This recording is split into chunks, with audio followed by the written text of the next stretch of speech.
You ask Tiger to solve. This deals with linear equations with one unknown. The final result is x equals 27. Let's solve it step by step. Group all constants on the right side of the equation. Add 10 to both sides. Simplify the arithmetic.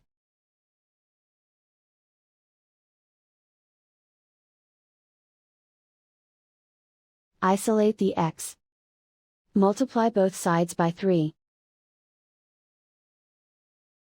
Group like terms.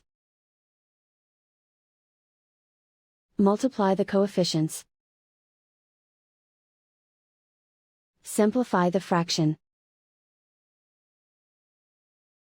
Simplify the arithmetic. And so the final result is x equals 27.